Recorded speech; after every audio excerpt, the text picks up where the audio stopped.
This is RBC Television.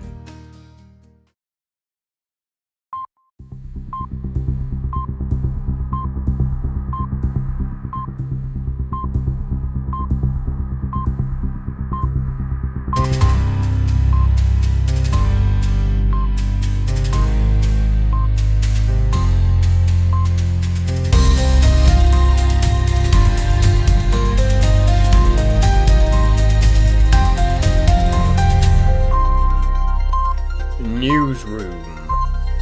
Good evening. It's Friday the 22nd of August 2025. You're watching the Newsroom and these are the headlines tonight. Roblox is at war with a Roblox child predator catcher called Schlep. Roblox believes that Schlep broke federal laws, but he denies those claims. In this broadcast, we'll take a deep dive into this situation. And in the broadcast, we'll take a look at the popular game Grow Garden and look into how it's gotten so insanely popular and what might the future have in store for it next. This and more on tonight's broadcast. Newsroom. Good evening. We now begin tonight's news broadcast, and our first story is on the longer side. It has gotten past many that Roblox is fighting a heavy fight with a well-known predator catcher called Schlep. This is all based on each other's idea on what is against the law. Sam took a detailed look at this for us, and here's what he had to say. Thanks, Newsroom. As many of you will have heard, a well-known Roblox child predator catcher, Schlep, was recently banned from the game platform. In his own words, he was simply protecting kids. However, Roblox did not view his actions the same, citing violations such as engaging in simulated child endangerment conversations. Schlep maintained that he never engaged in sexual conversations to the predators, specifically to avoid what he described as entrapment under US law.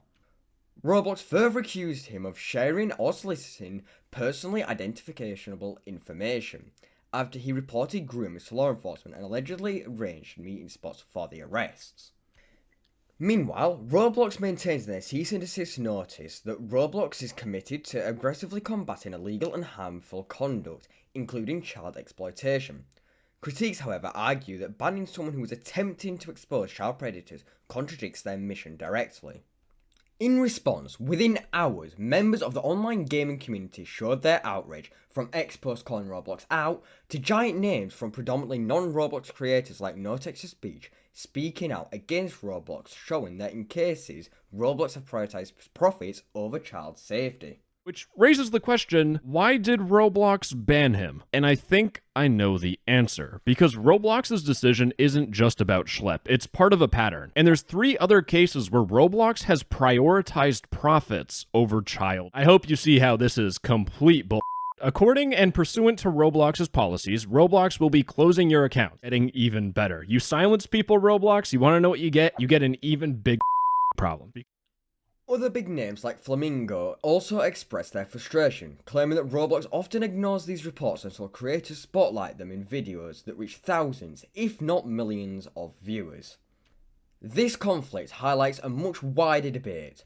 Are Roblox's policies truly safeguarding kids, or are they silencing the people that expose predators? I reached out for an official statement from Roblox separate from their news article.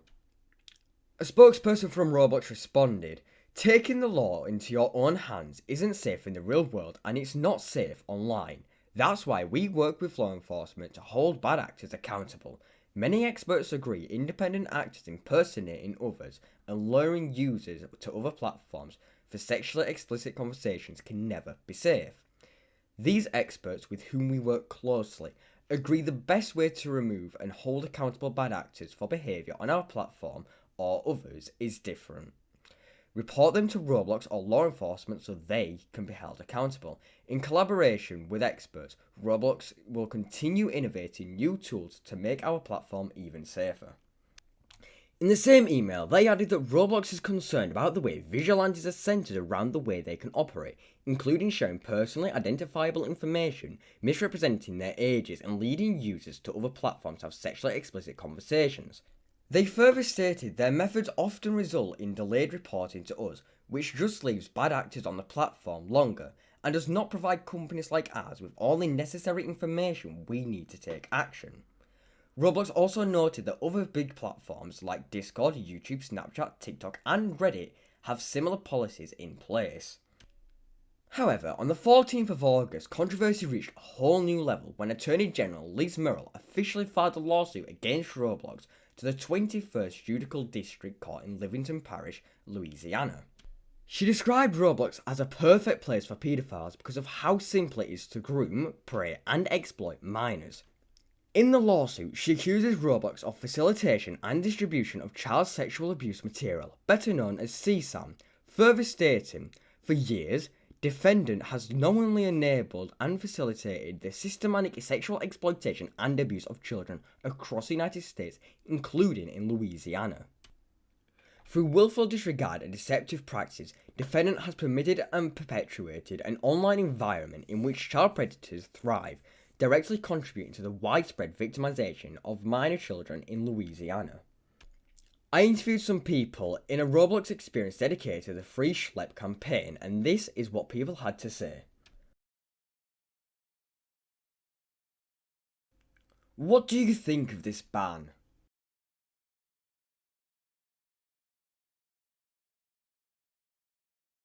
I believe this ban can be justified, as Schlep did defame and speak badly about Roblox, which could affect potential investors, meaning Roblox can't invest in better moderation.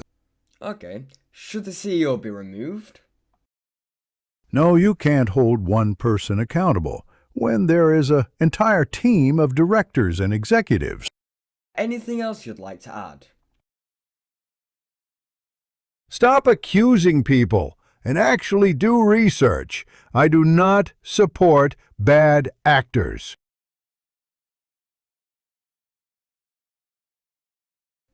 What do you think of this ban? He should be banned, but then again, Roblox is a terrible game. Okay, should the CEO be removed? Yes, I should be the CEO, and I have never really liked him, I guess. Okay, now it's time to go to the comments and tell us what you think of the Schlep ban in the comments below. Back to you, Newsroom. Thank you so much for that, Sam. However, we are going to switch to some lighter tones.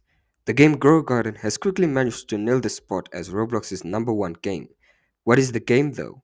A couple weeks ago, we went over it and took a look at it. This is a story we forgot to air, but here you can see what we found out about the game. Grow Garden launched in late March 2025 and quickly took Roblox by storm. Originally created by a 60-year-old developer David, the game has now surpassed 10 billion visits and recently hit a peak of over 21 million concurrent players during its June summer update, a record that even surpassed Fortnite's all-time high. So, what's the game about? As the name suggests, players can grow and expand their own garden. They can plant seeds such as carrots, mangoes, and more, and wait for them to grow. They can then harvest their crops and sell them for in-game currency. Because I wasn't able to find anyone to interview and my patience was running out, I decided to interview Johnny instead. Minnie, I'm in the shower. What the hell do you want from me now? Hi, Johnny. So I'll be quick. I regret So answering. yesterday I wasn't able to find anyone, to interview for the Girl Garden story. So I thought, hey, I could interview you. Minnie, I'm swamped right now. I barely even had time to shower. Oh, come on, Johnny. What makes you think I can handle an interview at the moment? You can't keep calling me for these. Try asking players, viewers, or other staff instead. Seriously. Johnny, please, just 2 minutes. That's all I need. Aferju blocka di eki bara numret i första laget Gudmin Goder. Fine, Minnie, but this is the last time. I'm serious. Okay. I'm not sure what you said there at the start, but yeah, thank you so much, Johnny. That really means a lot to me. Alright, so I'll be quick, don't worry. So first question, what do you think about Grova Garden? Well, I never really played it, but I did hear a lot of good things about it. My friends really love that game and they recommend it to everyone. Alright, now, second question. What do you think about the offline growing feature? Damn, I dropped my Do you think soap. it's a smart move from the developers? Yeah, honestly it is. Even though I never played the game before, I do find it a very smart move from the developers, so that players don't have to keep waiting in-game for something to happen, and it might even attract more players. Who knows? Alright, third question. How many questions are there? The game recently reached over 21 million concurrent players. 21 million? Why do you think it became so popular so quickly? I don't know. I guess people just like clicking on stuff and watching plants grow or whatever. It's easy to play. You don't really have to do much, I guess. Alright, fourth question. Minnie, can I please go now? Yeah, no, of course, this is the final question, don't worry. Oh my god. Is your refrigerator running? Minnie, I swear to God. Call me one more time and I will seriously fire your ass on the spot. Goodbye, Minnie. God, I have to pick up the soap now. Well, thank you, Minnie, for that. But before we end tonight's broadcast, let's just hear tonight's headlines one more time. Roblox is at war with a Roblox child predator catcher called Schlep. Roblox believes that Schlep broke federal laws, but he denies those claims. In this broadcast, we'll take a deep dive into this situation. And in the broadcast, we'll take a look at the popular game Grow Garden and look into how it's gotten so insanely popular and what might the future have in store for it next. This and more on tonight's broadcast. Newsroom. And that is everything we have for tonight. You can always follow us on our socials that should be appearing on the screen right now. If you want to explore this very studio, you can do so in our game. And if you want to get in touch with us, then join our Discord server as you can see on your screen right now. As previously mentioned, we'll be back on Thursday with an in-depth report on Bloxburg. But until then, from everybody at RBC News 24, bye bye.